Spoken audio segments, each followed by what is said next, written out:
Esta es la traducción al castellano del trabajo de Michael Tessarion, de la serie Orígenes y Oráculos, titulado Astroteología y mitología sideral. En este programa yo introduciré uno de los temas más controvertidos. La astroteología es el tema padre de la astronomía común y la astrología, y es un archivo de conocimientos que data de muchos miles de años. El término de astroteología significa la religión de las estrellas. A lo largo de la historia, el estudio esotérico del movimiento de los cuerpos celestiales y sus relaciones con la consciencia también ha sido conocido como la astromancia, el siderealismo, el sabeísmo y la uranografía. Todas las grandes civilizaciones se hicieron grandes por estar fundadas en el gnosis, que literalmente desciende del cielo a la tierra, de las esferas celestiales a las esferas terrenales. Esta transmisión fue comparada por los dioses a un matrimonio entre la diosa del cielo y su consorte, la tierra. La razón por la que tú quizás no hayas oído previamente este fascinante tema, en gran medida tiene que ver con que la astroteología, cuando es estudiada en profundidad, sirve para descubrir los orígenes oscuros de la religión, la política y los grandes negocios. Aquellos al timón de estos leviatanes no tienen la costumbre de permitir al miembro ordinario de la subclase estar al tanto de sus maquinaciones de control. La astroteología no es comúnmente conocida porque los agentes del poder conocen muy bien las consecuencias a su hegemonía si el individuo ordinario e inteligente de buenas intenciones es consciente del aparato de control sobre la mente y el libido, la cual trabaja implacablemente para mantener el pensamiento de grupo, la conformidad, la apatía y la ignorancia. Su maquinaria infernal nunca duerme y por lo tanto tampoco deben sus investigadores. Aquellos a la estela de esta bestia del engaño y el despojo no pueden permitirse el lujo de descuidar su cargo, su deber solemne de traer la verdadera iluminación a las gentes de la tierra. Su búsqueda de traer a la humanidad su atrasado renacimiento. La humanidad, tal como es ahora, es una palabra convincente en lugar de una realidad. Lamentablemente hemos de ser realistas y entender que la humanidad es todavía nada más que un concepto, una palabra en un diccionario y un mero término agradable y sociológico. Contiene la palabra humano, pero ¿son nuestras acciones verdaderamente humanas en este mundo, en este momento? Mientras avanzamos con este programa, voy a establecer el hecho polémico de que las escrituras de todas las principales religiones, junto con sus panteones, prácticas, costumbres, rituales y retórica, están basadas y son réplicas de leitmotiv astroteológicos. La misma existencia, en cuanto a magnitud, de ambas las culturas y las principales religiones, tanto como las menores, reside en la paciencia de sus líderes de descargar, en jerga moderna, los datos de los cielos. Es la tradición estelar la que conduce a la mayoría de los modismos, las costumbres y las supersticiones de nuestro alrededor. Es la tradición estelar la que inspiró a los compositores de las grandes leyendas y los cuentos de hadas, y es la fuente de inspiración para los directores de cine modernos, particularmente en el género de ciencia ficción. Al igual que los dioses, por los cuales son nombrados los cuerpos celestiales, nunca han cesado de susurrar y cantar a la humanidad, inspirando y transmitiendo su luz etérea y sublime sabiduría. Aunque el misterioso orden de los cielos ha sido el modelo para toda civilización principal, ninguna cultura en la Tierra está más firmemente fundada en el Evangelio de las Estrellas que la cristiandad. La fundación de esta religión es la Biblia, un tomo que puede ser considerado tanto como la historia más grande jamás contada o el libro de filosofía abstracto jamás escrito. Se puede tomar bien como una obra maestra de revelaciones o una parodia de engaño. Ha sido considerada una biografía, un libro de fantasía, éticas austeras, como un manual de rectitud moral, una gran historia de grandes gentes, e incluso un clásico de la ciencia ficción. Cada cristiano practicante es propietario de al menos una. Cada escéptico probablemente tenga una también, y cada crítico tiene una siempre a mano. Los vendedores pseudo-evangélicos te entregan a tu puerta ediciones para coleccionistas, y probablemente jamás visitarás un motel o un hotel que no tenga una mano. Ha sido y continúa siendo bendecida y besada, y sobre la cual se hacen juramentos, y normalmente los domingos es llevada orgullosa y reverentemente a los servicios de la iglesia local.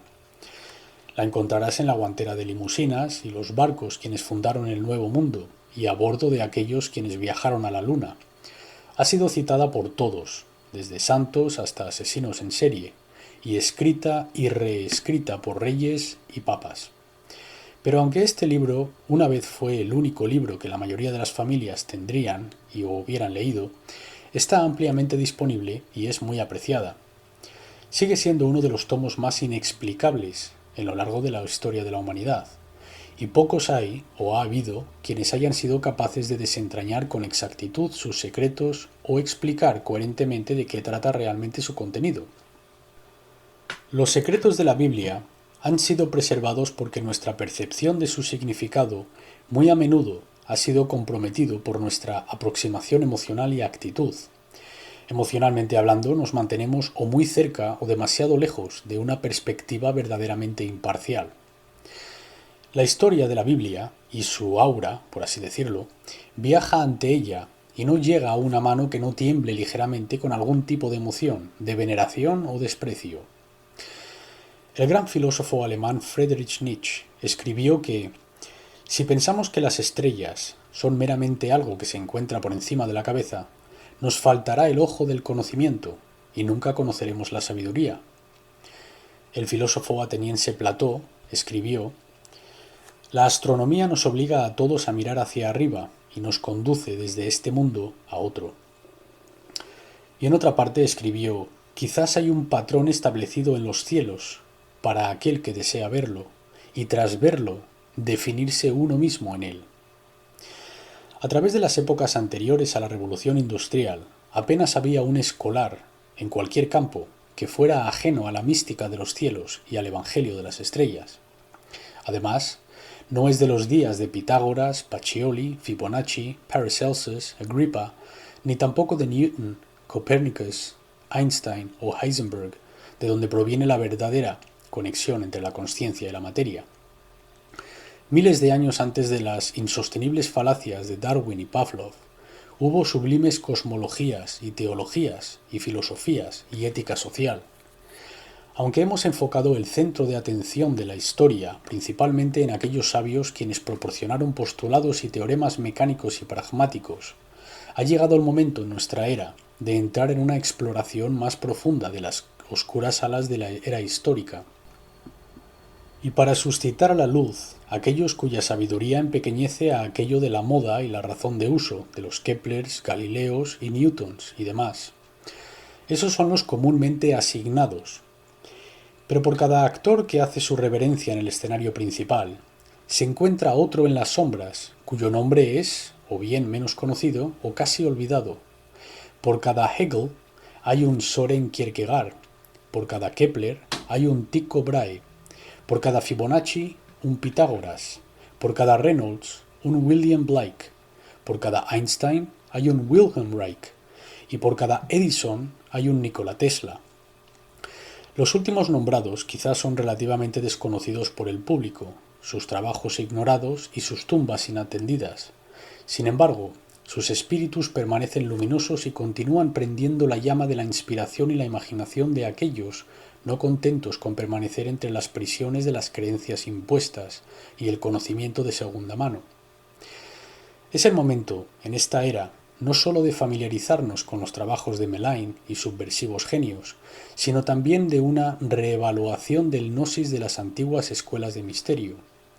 Al considerar que tales son irrelevantes, el hombre postindustrial se ha condenado a sí mismo en su búsqueda de respuestas, al ser atraídos perpetuamente por muchos caminos falsos e improductivos. Nuestra época actual lleva las cicatrices, por así decirlo, de nuestros desvíos mentales y emocionales, nuestra genuflexión ante altares y atriles erróneos. En nuestra absoluta arrogancia, creemos que los antiguos eran rabiosamente supersticiosos y de otro mundo, a pesar de que es nuestro mundo el que está infectado con materialismo y la adoración de ídolos de la talla de los cuales harían llorar profundamente a nuestros antiguos antepasados, quienes cuestionarían nuestra cordura, mientras observasen nuestra postración por posesiones, banderas, gobiernos y todos los demás objetos carentes de valor que adoramos, que comandan nuestra lealtad. Verían que nosotros sufrimos de un coma de almas, y estarían sorprendidos al encontrar cómo sus legados para la posterioridad han sufrido en nuestras manos. Se ha dicho que las civilizaciones ascienden y caen, pero las civilizaciones no nacen o se hacen, o se forman de ladrillos y mortero, sino por mentes y corazones, aspiraciones y visiones, y vigilancia moral. Es cuando éstas carecen, cuando la civilización comienza a desmoronarse, como la nuestra parece ahora desmoronarse. La verdad es que los antiguos estaban más presentes existencialmente en este mundo que nosotros, y desde luego estaban más alineados con la naturaleza. La consciencia humana era una extensión del Merkaba del planeta y del universo vital y omnisciente. Los antiguos comunaban con la flora y la fauna tan fácil y directamente como nosotros lo hacemos los unos con los otros. La mismísima palabra faraón proviene de las palabras griegas pharos nous, que significa mente iluminada o mente ardiente, mente en fuego. Los líderes dinásticos del antiguo Egipto eran iluminados o seres semi-iluminados, que reinaron sobre una gente y que durante 25.000 años se mantuvieron donde están ahora en el Valle del Nilo sin buscar el conquistar los territorios habitados por sus vecinos. Los druidas celtas y galeicos no se permitían el lujo de cortar cualquier cosa viva con un filo afilado. Compara este tipo de liderazgo y éticas con las prevalentes en el clima de ecocidio de hoy. Los antiguos astrólogos no eran aquellos quienes estaban involucrados en mera adivinación, sino en delinear y explicar las conexiones entre las dimensiones nouménicas y fenómenas, entre la materia y la mente. Esta relación es la que nosotros comúnmente llamamos vida, y sólo cuando sabemos cuáles son las verdaderas conexiones se podrá decir que nosotros estamos de hecho viviendo. Ahora, las prohibiciones posteriores contra la astrología procedieron de una necesidad para deslocalizar nuestras conexiones bióticas y simbólicas con lo orgánico y lo natural.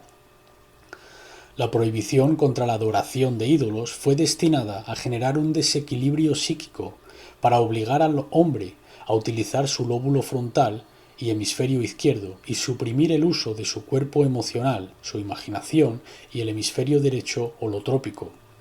De hecho, los científicos están llegando a entender a regañadientes lo que los antiguos llevaban diciendo durante milenios. El materialismo ahora se está convirtiendo en algo del pasado, en el mundo de la ciencia. Y debido al descubrimiento del universo cuántico, incluso el hombre de la ciencia ha de aceptar la insostenibilidad de los paradigmas que han codiciado durante tanto y con los cuales han tiranizado la humanidad. Se ha descubierto que el pensamiento no es localizable y que el cerebro es un verdadero holograma.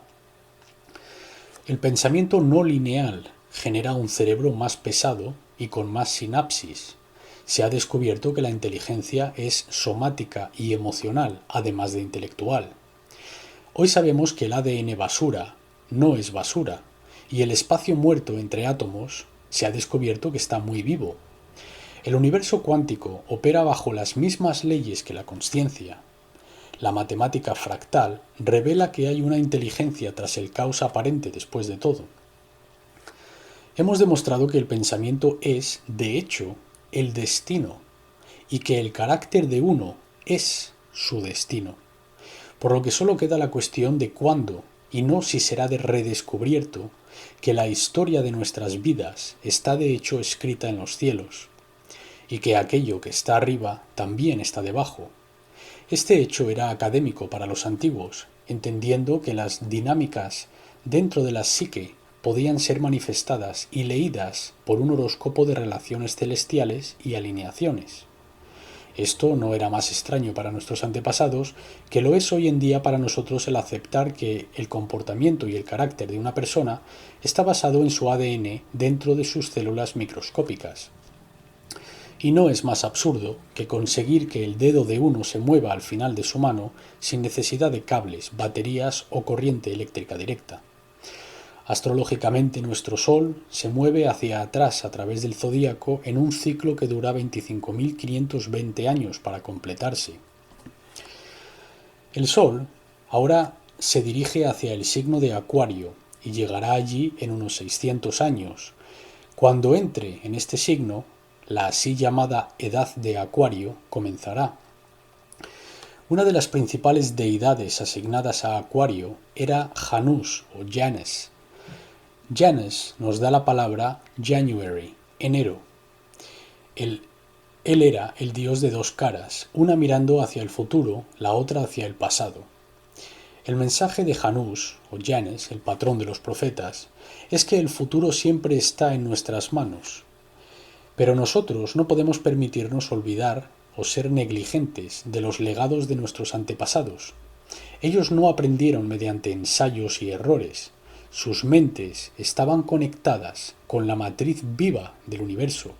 Estaban en contacto con el oráculo vivo y por lo tanto hacían las cosas correctamente, a la primera.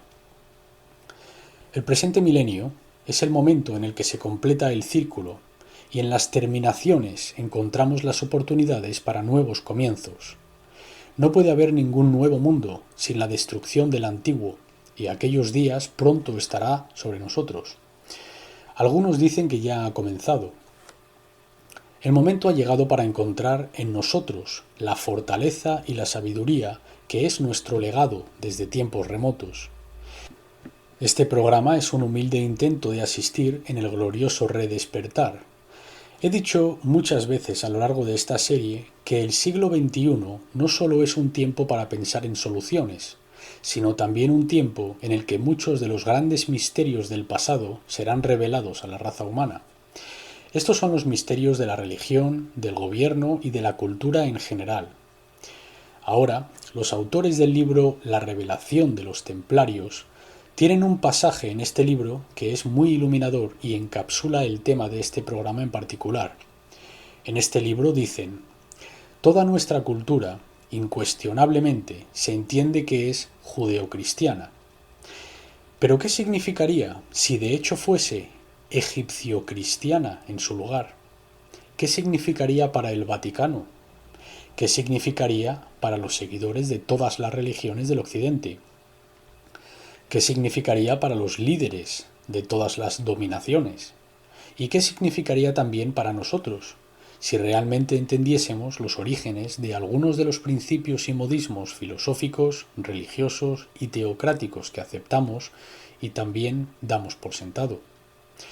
¿Qué pasaría si descubrimos que hay un origen anterior, una raíz semítica anterior a las grandes ideas religiosas y filosóficas que hemos aceptado casi ciegamente en este mundo?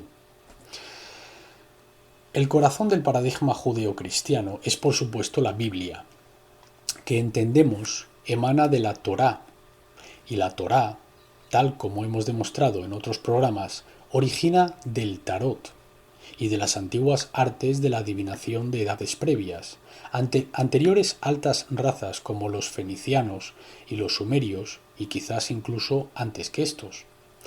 Así que no podemos desenredar el misterio judeocristiano sin una evaluación de este manifiesto principal, su principal testamento, la Biblia. Y por supuesto muchos eruditos por todo el mundo, durante miles de años, han intentado revelar el misterio de la Biblia, porque después de todo está llena de misterio. Y justo cuando piensas que has comprendido uno de los grandes misterios, otro aparece para confundir tu entendimiento. Es laberíntica. Parece que nunca somos capaces de llegar al fondo, y quizás es porque hemos estado mirando en una dirección equívoca, o mirando a través del telescopio desde el ángulo equívoco, desde el lado equívoco. Quizás hay una razón por la que parece que no somos capaces de comprender de lo que de hecho trata este increíble libro y de lo que de hecho significa. No sabemos, es una biografía, es un libro de arte, es muy críptico, muy laberíntico. Y por supuesto tenemos muchos eruditos trabajando en este problema. Brillantes investigadores quienes están descubriendo todo tipo de misterios, ahora que la raza humana es más letrada de lo que era hace siglos. Y por supuesto en los últimos tiempos se han descubierto los manuscritos del Mar Muerto y la biblioteca Nag Hammadi y los trabajos apócrifos.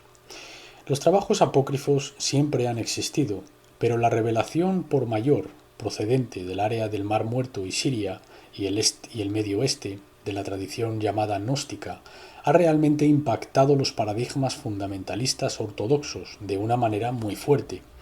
Y el Vaticano, sabiendo esto, ha respondido. No solo han evitado la publicación y traducción de estas escrituras gnósticas, pero también se han rebajado a asesinar a algunos de los escritores y eruditos quienes buscaron explicar lo que se nos estaba ocultando en el paquete ortodoxo que se nos ha dado. Ahora, todos han oído hablar de la astrología, y muchos, por supuesto, de la astronomía, pero muy poca gente en este mundo ha oído hablar de la astroteología. De hecho, tras ver este programa, si se lo mencionas a cualquiera que tú conozcas, lo más probable es que jamás hayan oído hablar de este término. Y nosotros abogamos que esto no es por casualidad. Cuando estudiamos las antiguas culturas de Europa y el mundo antiguo, desde luego que entendemos que hubo una gran cantidad de énfasis, no solo en la astrología, sino en presagios y supersticiones en general. La cultura está repleta de estos, tal como declara en el libro del Piquete y la princesa, donde enfatiza: ¿qué pasaría si nuestra cultura está basada en Egipto? Pues lo único que sabemos, para cortar el cuento, lo que sabemos de los egipcios es su fascinación y amor por las estrellas y los cielos. La palabra astroteología significa exactamente lo que dice, la religión de los cielos o la religión de las estrellas. La astroteología está considerada básicamente la teología en su plenitud, que fue practicada en las antiguas tierras de Egipto. Pero nosotros podemos mirar a nuestro alrededor, en nuestra propia sociedad, y darnos cuenta de la prevalencia de las estrellas, las lunas, los soles y demás símbolos astrománticos. Los encontramos en todos los asientos de aprendizaje, e incluso premiamos con estrellas a los niños para su matriculación. Incluso nos referimos a nuestros críos como pupilos, enfatizando de que son pupilos del sol, al igual que el sol es pupilo del cielo, el ojo de Ra, el antiguo dios del sol egipcio. Encontramos que en casi todas las banderas del mundo están cubiertas de estrellas. También las encontramos en el dinero y en la heráldica. Descubrimos que apenas hay una corporación de cine o un periódico que no haga referencia a la estrella o al sol. Los centros de gobierno y Estado y en los militares y la policía encontrarás emblemas con estrellas en sus edificios y en sus uniformes y disfraces. También entendemos que muchos de los juegos a los que jugamos, cosas que damos por sentado, representan el movimiento del zodíaco. Por ejemplo, cuando vas al circo y te montas en la noria, ¿cuántos se dan cuenta de este motivo zodiacal y el giro de la esfera celestial? ¿Cuántos se dan cuenta de que cuando jugamos al juego de la ruleta y a muchos otros juegos en el casino, que el giro de la rueda de la ruleta, con sus demarcaciones, es igual que el zodíaco? Y luego la pequeña bola que lanzas. La bola blanca representa el sol, por supuesto. ¿Y la idea de que es un juego de azar? Pues el zodíaco, la idea de la fortuna, la mujer fortuna y el destino, la idea del destino y la adivinación, siendo capaz de leer tu destino, también es resaltada en el juego de la ruleta, cuando estás arriesgando tu suerte. Cuando celebramos un cumpleaños, ¿cuántos se dan cuenta de dónde proviene aquella moda en particular? ¿Con qué nos encontramos? Tenemos un pastel redondo a que cortamos segmentos geométricos y luego colocamos una pequeña vela con una luz como las estrellas para cada día de tu vida. Y el zodíaco es justo eso, una plantilla redonda con compartimentos geométricos que representan todos los días de tu vida. Estamos atrapados, por así decirlo, dentro del círculo zodiacal. Y conmemoramos esto. Los antiguos sabían cómo conmemorar esto. El rodar los dados está conectado con la cuadratura del círculo. Puede que no seamos conscientes de esto, pero todos los templos antiguos del mundo, incluyendo los templos cristianos, se usaban para la adivinación, donde se lanzaban los dados. Llamaban a aquellos dados la rodadura del Tumim, era el consultar a Dios por el Urim y el Zumim, y el alto sacerdote entraría en el lugar sagrado para rodar los dados, para adivinar lo que tenían planeado los dioses o lo que los dioses quisieran que sucediera. Hay muchos hechos que se nos han ocultado. La idea de jugar a las damas o jugar al ajedrez, y los cuadrados blancos y negros. Los cuadrados blancos y negros siempre se sabía que representaban el tiempo diurno, el giro del día y la noche, blanco para el día, negro para la noche. Porque el movimiento de los planetas tienen este infinito y eterno movimiento, como cuando parpadeamos los ojos, la oscuridad y la luz, sucediendo incesantemente con el movimiento del Sol y los planetas. Tenemos este extraño fenómeno que los antiguos pensaron era milagroso e increíble, y nosotros hoy ni nos damos cuenta de ello. E intentaron conmemorar esto con el juego del ajedrez y los 64 cuadrados, y las diversas piezas que representan las constelaciones. Los masones entienden los secretos de las sociedades secretas, las cuales han sido las grandes archivadoras de conocimiento. Las religiones no han archivado nada. Solo han sido las responsables de confundir toda esta gnosis. Pero las sociedades secretas y los cultos secretos fueron los que preservaron mucho de este conocimiento.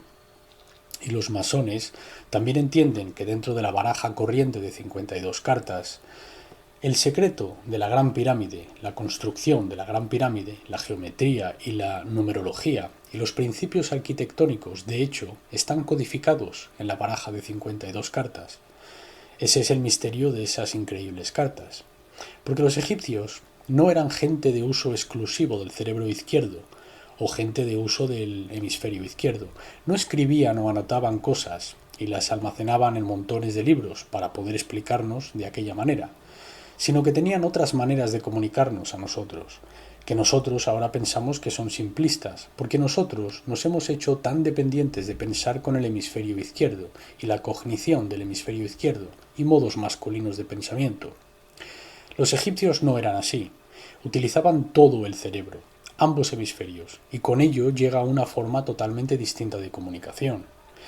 Así que, contenidos en los juegos de críos, como los dados o las cartas, pueden contener misterios increíbles. Y lo que siempre me ha interesado a mí, por supuesto, no solo han sido las cartas de juego que han descendido de estos tiempos remotos, sino el misterio del tarot. El tarot, que es un documento muy antiguo, usado para la adivinación, tiene su antecesor en egipcio. El dominó y el ajedrez, las damas, todos los juegos de tableros, si los estudias correctamente, descubrirás que están ahí para enseñarnos a unificar la consciencia. Esta era la meta. Por supuesto, nosotros los hemos reducido a meros juegos y diversión y competitividad. Toda la agenda es muy diferente ahora. Pero incluso la rayuela, la idea de saltar con un pie y luego con dos pies a lo largo de este camino innumerado, está conectado con el antiguo concepto del árbol de la vida. Está conectado con lo que conocemos como el árbol de la vida cabalístico, pero, una vez más, bajado de tono de manera que se pueda preservar a lo largo de los tiempos.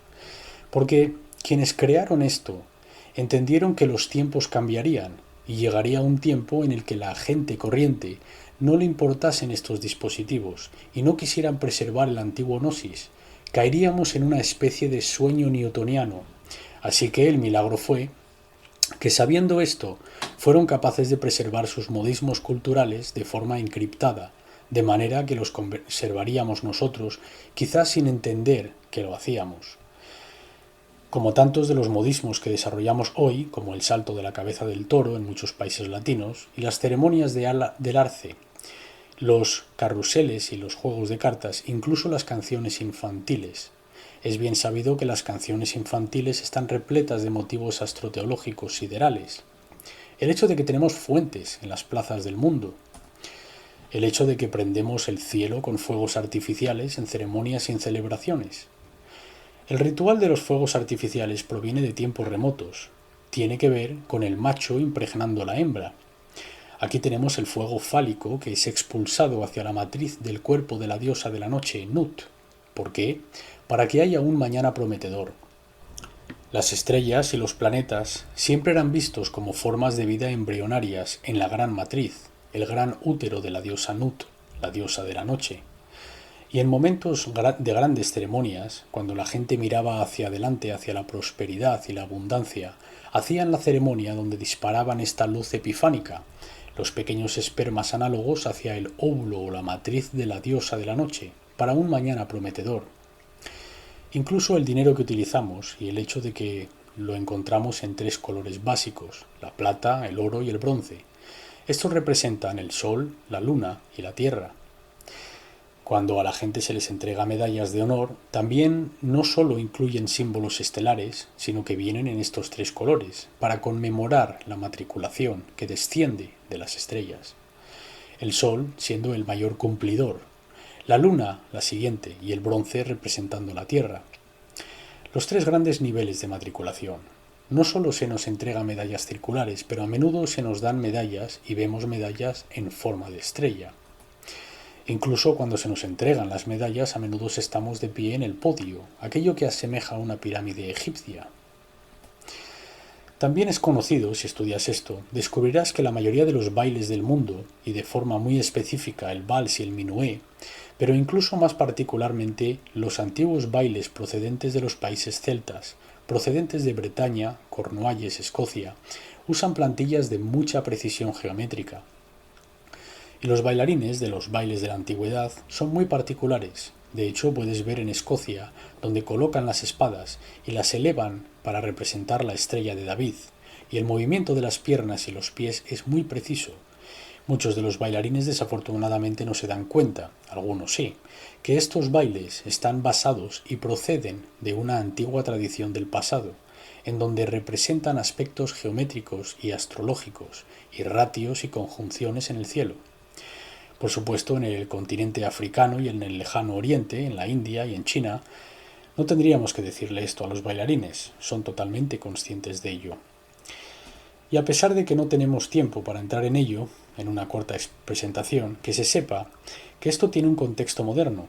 Esto no se trata de una vieja caza de reliquias y tonterías de épocas pasadas. Nuestras películas modernas también están repletas de motivos astrológicos y motivos arquetipos. Un buen ejemplo son Los 7 Magníficos.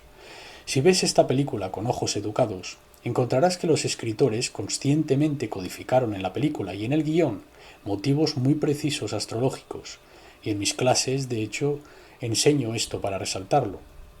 Porque claro, si le dices esto a la gente va a pensar que es una locura, hasta que uno demuestra que cada uno de los caracteres, incluso en el guión, incluso en las palabras que se les da e incluso en los disfraces que visten y en los rasgos que personifican en esta película, encarnan específicos signos del zodíaco astrológico y símbolos planetarios.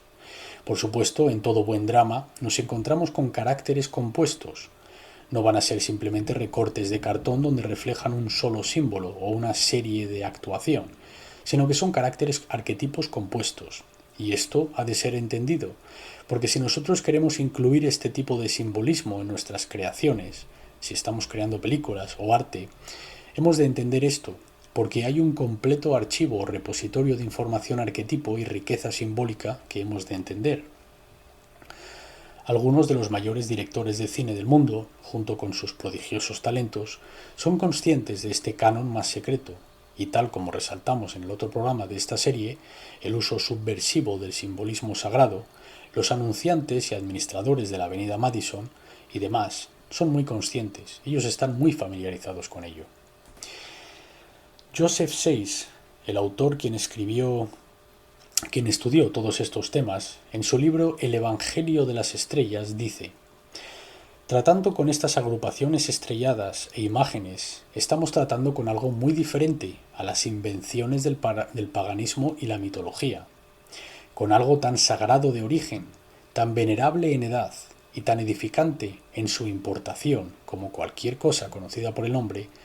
La corrupta religión y la fábula clásica han interferido para oscurecer y pervertir su significado, y la propia voluntad científica las ha rodeado con adiciones impertinentes y carentes de significado, pero en realidad constituyen la Biblia primigenia.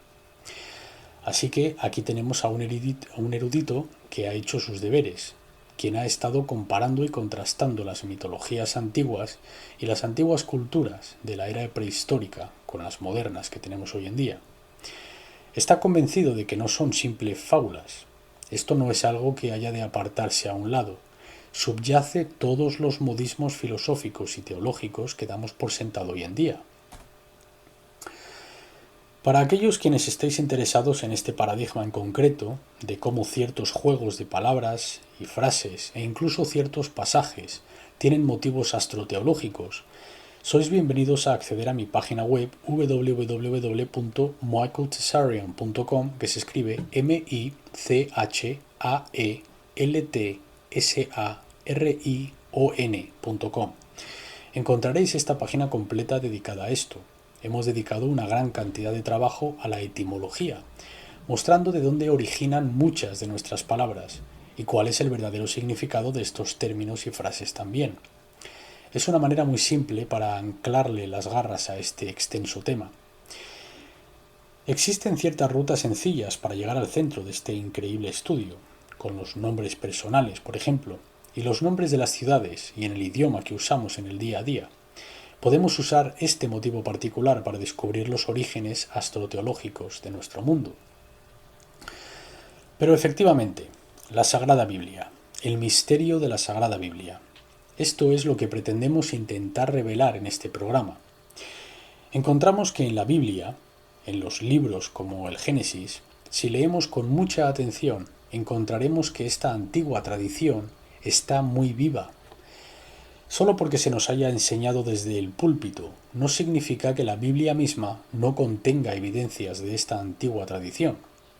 He dicho muchas veces que lo que se nos da desde el púlpito está muy lejos de la teología, tiene muy poco que ver con la teología. No podemos esperar de la tradición de judio-cristianismo y de aquellos patriarcas, quienes se preparan para masacrar y asesinar culturas completas, quienes ponen naciones enteras ante la espada, quienes queman brujas y masacran a los gnósticos, quienes se preparan para colonizar el mundo entero y eliminar a todos estos individuos del faz de la Tierra. Apenas podemos imaginarnos que van a querer que el gnosis, las mismas cosas que estaban enseñando, y que también permanezcan intactas.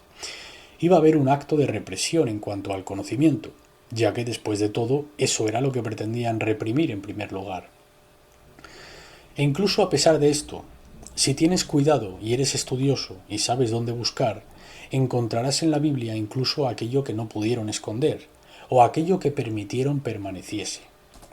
Por ejemplo, en Génesis 1, verso 14 dice: «Dijo luego Dios: haya lumbreras en la expansión de los cielos para separar el día de la noche, y sirvan de señales para las estaciones, para días y años».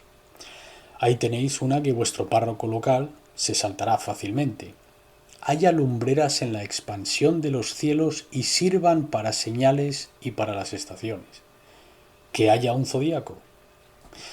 En Job 38:31, Dios cuestiona al profeta Job: ¿podrás tú atar los lazos de las Pléyades, o desatarás las ligaduras de Orión, o guiarás a la Osa Mayor con sus hijos? ¿Supiste tú las ordenanzas de los cielos? ¿Supiste tú las ordenanzas de los cielos? Está diciendo literalmente: ¿conoces tu camino a través de las estrellas en los cielos y todas las cosas que significan? ¿Eres consciente de cómo trazar esto? Y no está hablando en un sentido astronómico. Esto es astrología, a la que está haciendo referencia aquí. Y todavía el profeta, para ser un profeta, es cuestionado, se asume que tenga este gran conocimiento. Pues espera un momento, a nosotros se nos ha dicho algo muy diferente hoy en día, ¿verdad? En Hebreo 9, versículo 23 tenemos las figuras de las cosas celestiales. ¿Qué figuras? Timothy Freke y Peter Gandy dicen esto en su libro: la historia tradicional del cristianismo es irremediablemente inadecuada a los hechos. De nuestra investigación sobre la espiritualidad antigua, se ha hecho obvio que debemos revisar fundamentalmente nuestra comprensión de los orígenes cristianos de la manera más impactante. Nuestra conclusión, apoyada por un considerable cuerpo de evidencias en nuestro libro, Los Misterios de Jesús, es que el cristianismo no era una nueva revelación, era una continuación del paganismo por otro nombre. La historia del Evangelio de Jesús no es la biografía de un Mesías histórico, es una reelaboración judía de antiguos mitos paganos del moribundo y resucitado Godman Osiris Dionysus, el dios hombre Osiris Dioniso, que había sido popular durante siglos en todo el antiguo Mediterráneo. Ahí lo tienes, y que se sepa de nuevo. Para poder obtener la revelación de antiguos misterios, para que podamos dar sentido a nuestro mundo, va a ser una experiencia un tanto dolorosa, reveladora y, por encima de todo, sana. Pero al igual que saben todos los enfermeros, cuando quieres quitar una escayola o una herida, la forma más rápida es el método del chillido corto y agudo. Pero lo vamos a necesitar para extrapolar los increíbles misterios por los cuales hemos sido embrutecidos durante tantos años.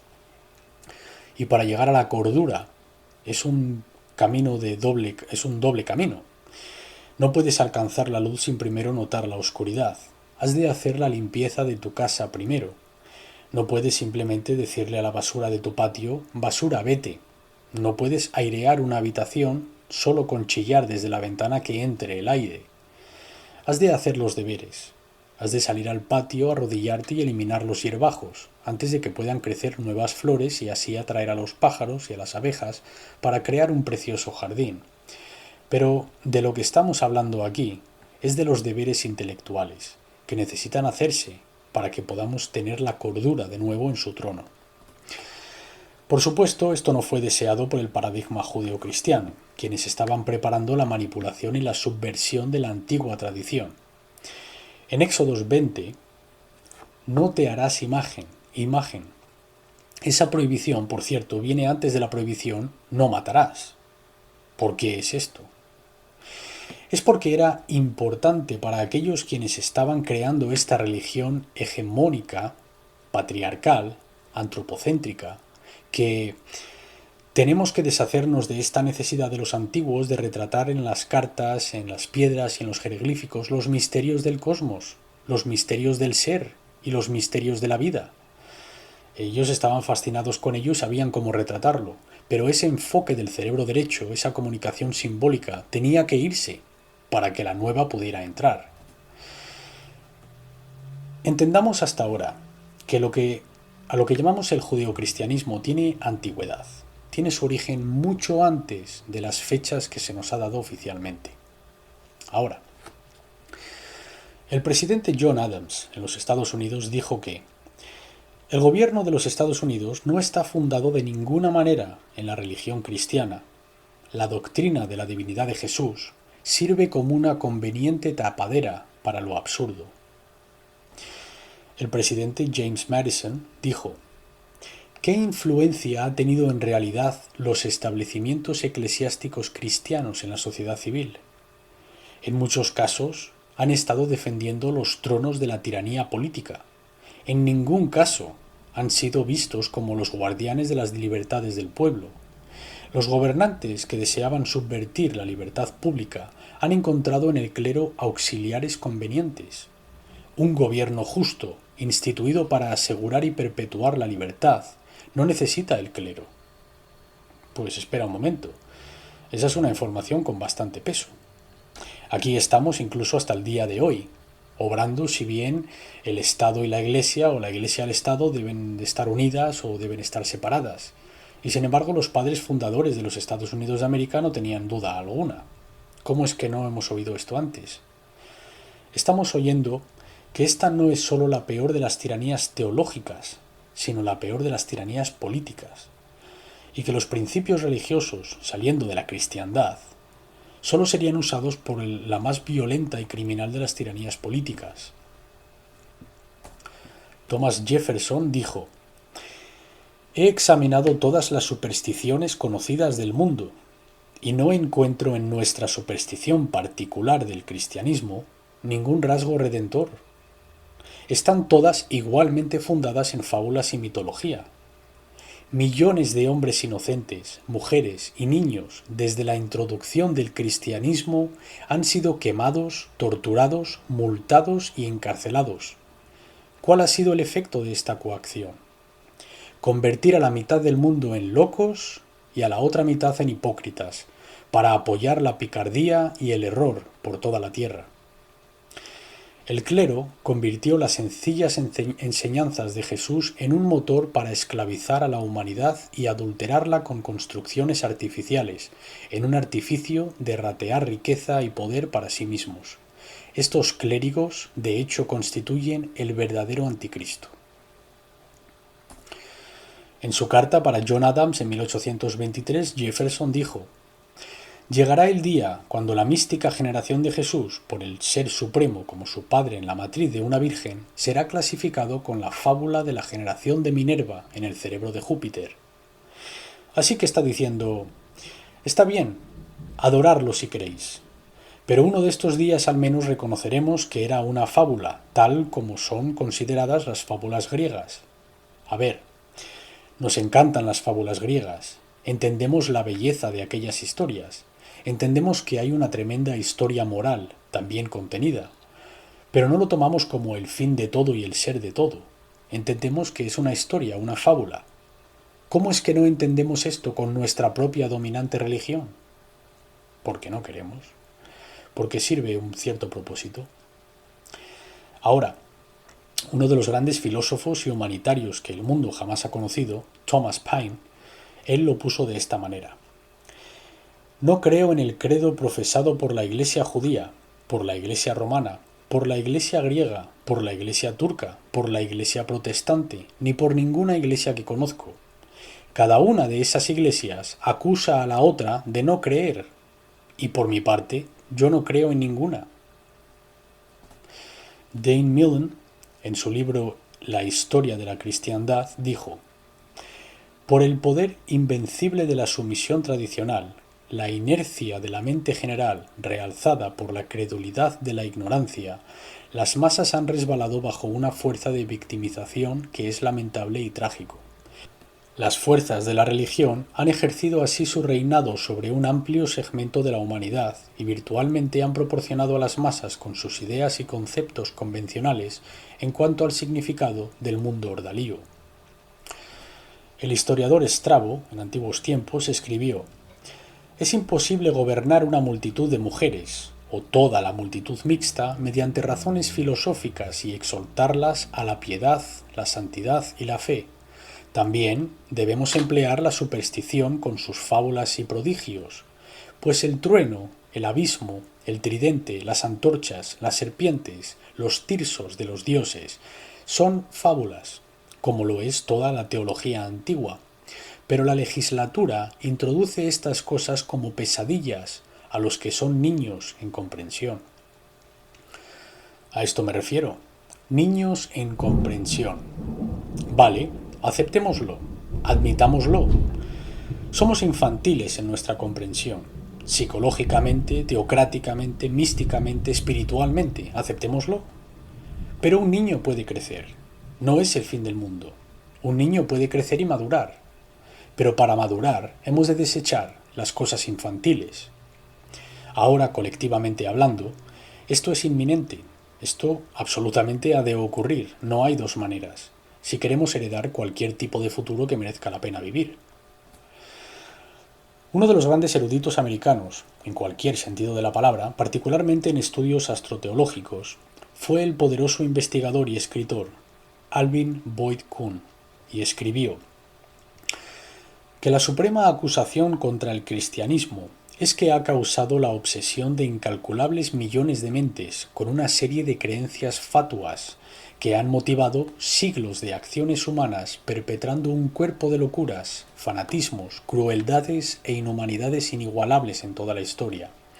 Y la instructiva diferencia entre el cristianismo y, digamos, la filosofía griega se ve ahora con una claridad sorprendente, como la diferencia entre la rendición de la mente en el cristianismo a una serie de fantasías salvajes y quiméricas de ninguna manera basadas en cualquier correspondencia con la verdad y la realidad, mientras la filosofía griega era un sistema de proposiciones intelectuales basadas en una completa armonización con las realidades conocidas, las fuerzas y los elementos de la constitución del hombre y las leyes del cosmos.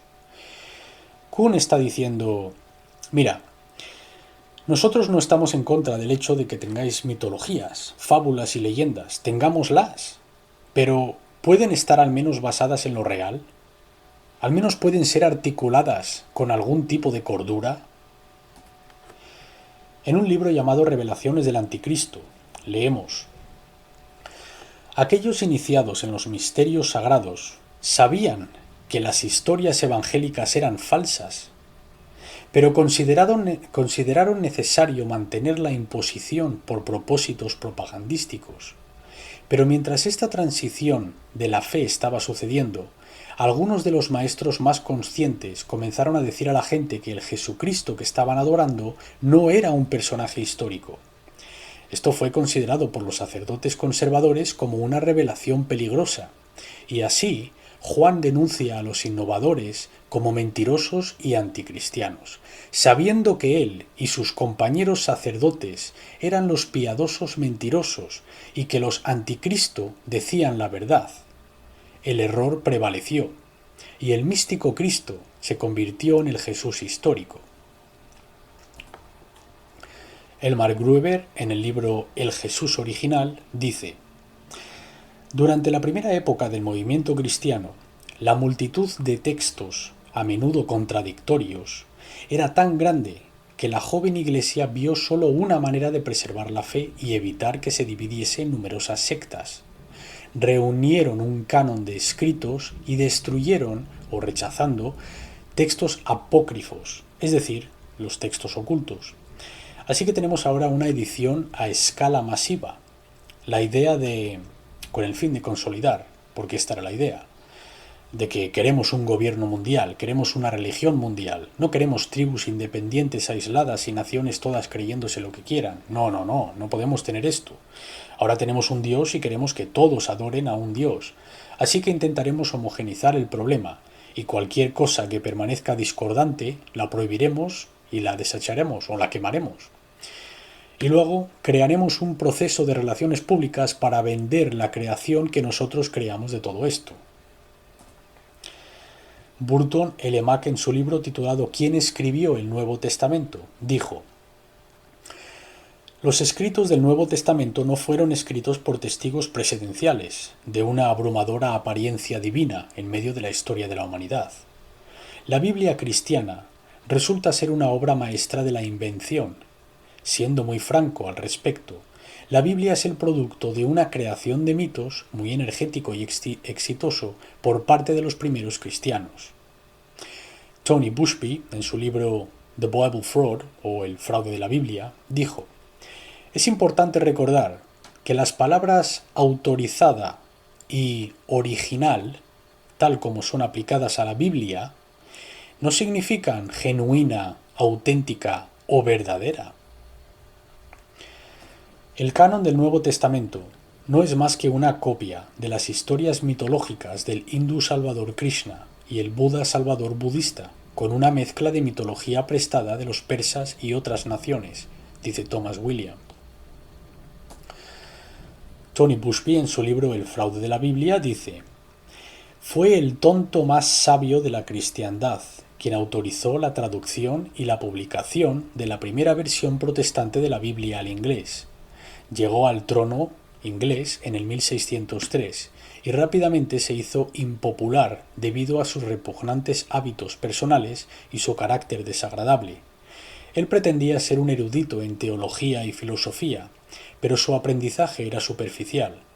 Se revolcó en la sociedad moral y física, pero estaba dotado de una parte de astucia que sus asociados llamaban una especie de sabiduría retorcida.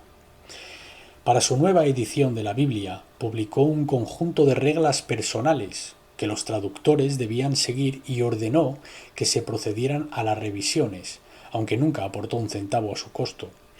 El trabajo comenzó a principios de 1607. Los traductores entregaron los manuscritos del revisor de lo que ahora se llama The King James Bible Version. Se la entregaron al rey James, para su final aprobación personal. Era evidente que James no era competente para revisar su trabajo y editarlo, así que pasó los manuscritos al mayor genio de todos los tiempos, Sir Francis Bacon. Quería añadir este pasaje en particular porque aquellos quienes han echado un vistazo a mi libro sobre la Atlántida y han visto Atlántida, visita alienígena y manipulación genética, el programa de esta serie, sabrán lo que estoy sugiriendo ahí con Sir Francis Bacon.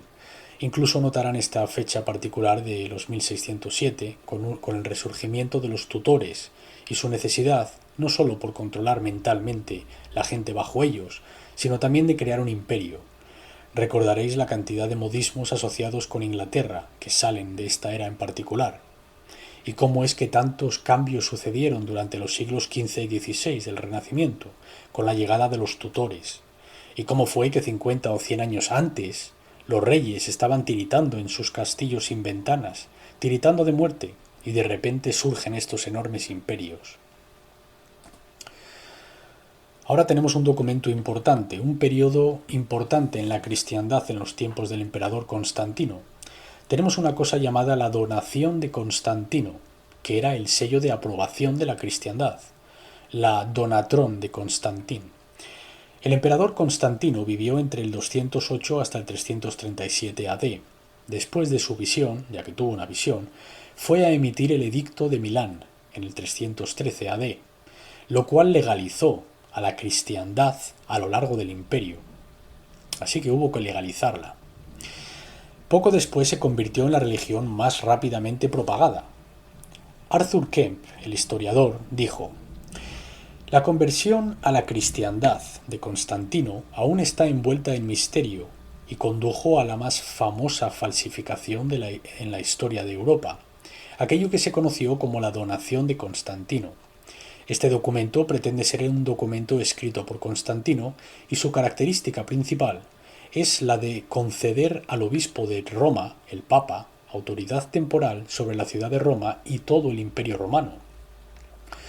Esto no es solo importante para este programa en particular, pero de nuevo quisiera anotar, miradlo a través de la tesis a la que lo estamos relacionando con la Atlántida, visita alienígena y manipulación genética. Vemos otro nudo importante aquí, que el Papa, que es la autoridad religiosa, obtiene su poder originalmente del monarca, del rey. ¿Y quién fueron los reyes? ¿De dónde procede su linaje de sangre? Que luego, en la primera parte del último milenio, en los primeros siglos AD, tenemos al rey, a la autoridad monárquica, dándole los derechos al Papa para crear esta religión oficial.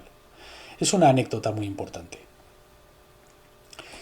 Kemp continúa diciendo: a pesar de que hay muchos deslumbrantes errores flagrantes en el texto del documento, los cuales por sí mismos muestran que el documento es una falsificación, la donación de Constantino fue aceptada como genuina hasta el siglo XV y fue utilizada por la Iglesia Católica para reclamar poder político, no solo en el Imperio Romano, sino finalmente en todas las tierras nominalmente cristianas. Finalmente, la donación de Constantino fue rechazada como falsa, pero para entonces la Iglesia se había establecido en casi toda Europa. Su poder fundado en un fraude. Kemp continúa diciendo que los libros ahora contenidos en el Viejo Testamento eran en gran parte orales antes del 300 BC, aunque algunos fueron escritos por los rabinos judíos. Mediante el contacto con los judíos en el Egipto ptolomaico, el rey Ptolomeo II Filadelfus, del 285 a 246 BC, es acreditado por ordenar la traducción de los libros religiosos judíos al griego. La versión cristiana del Viejo Testamento solo fue establecida como un trabajo comprensible por el escriba Origen sobre el 250 AD, y hasta aquel momento solo traducciones sueltas del trabajo griego ptolomaico formaron la base de las enseñanzas cristianas. Kemp continúa diciendo que en el 768, Carlomagno comenzó una campaña de 32 años de lo que solo puede describirse como evangelismo genocida contra los sajones bajo su control en la Alemania occidental. La campaña comenzó con el derrumbamiento del árbol más sagrado de los sajones, su versión del árbol del mundo. En el 772, en Kiertsi, emitió una proclamación que mataría a cada sajón quien se negara a aceptar a Jesucristo, y desde entonces mantuvo un desapego especial con los sacerdotes cristianos, quienes actuaron también como verdugos, y en cada aldea sajona donde pararon, estos sacerdotes ejecutarían a cualquiera que se negara a ser bautizado. Luego, en el 782, en Verdun, Carlomagno llevó a cabo el acto por el cual es más notariamente asociado. Ordenó la decapitación de 4.500 sajones en un solo día, quienes cometieron el error de ser pillados practicando el paganismo tras haber acordado ser cristianos. Su biógrafo in situ, el monje Einhard, registra que tras estas decapitaciones, el rey entró en el campamento de invierno y allí celebró la misa como siempre. Así que ahí tenéis los paragones de la cristiandad, los paragones de la religión mundial. Esto, como podrás ver, tiene muy poco que ver con iluminación o el levantamiento espiritual de nadie. Tiene que ver exactamente con lo que dice: masacres, asesinatos, caos y control mental.